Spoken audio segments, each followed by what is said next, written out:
In the panic and shock of it all, I just kept pressing my weight against the door, screaming for help as loud as I could.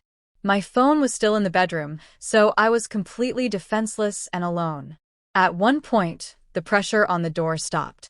It was silent for maybe 5 seconds. Then I heard her crying from inside the room, saying things like, "I'm sorry, and you made me do this." I wasn't about to open the door. I ran to the bathroom across the hall and locked myself in. This time, I had my Apple Watch on me and I used it to call 911. I was shaking so hard that I could barely speak. I kept telling the dispatcher she was in my house, that she had a knife, and that she tried to kill me. The dispatcher stayed on the line with me until I heard sirens outside. I didn't hear anything else from the bedroom. No movement, no voice. Just dead silence. When the cops arrived, they had to break down the front door because I couldn't bring myself to unlock anything.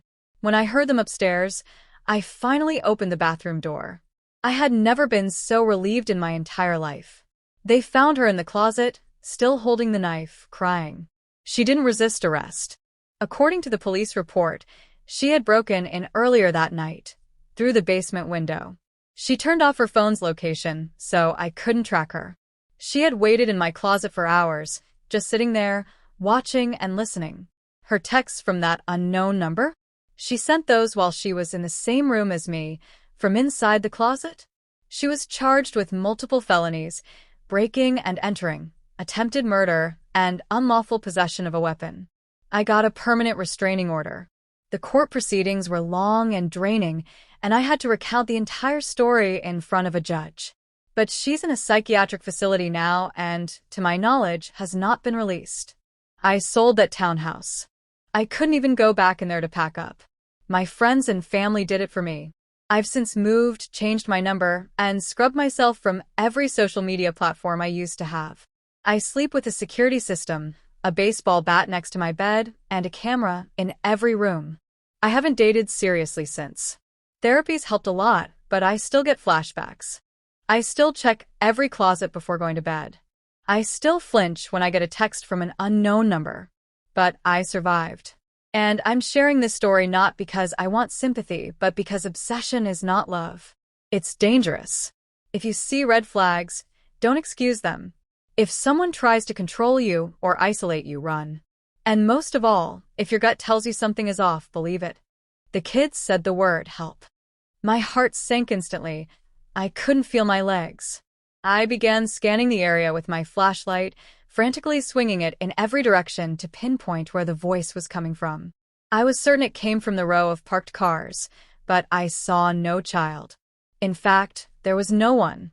Just me and my dog, who didn't even seem to notice. He was too busy sniffing around the bushes nearby. Then I heard it again. The word help was repeated 3 more times, and it was definitely coming from my left, where the cars were. Panic crept in fast. My dog's ears perked up this time, and he turned his head in the same direction I was facing. That's when I realized just how wrong this all felt. The voice, it didn't sound exactly like a kid. It was almost a mix of a child and an adult. It's hard to explain.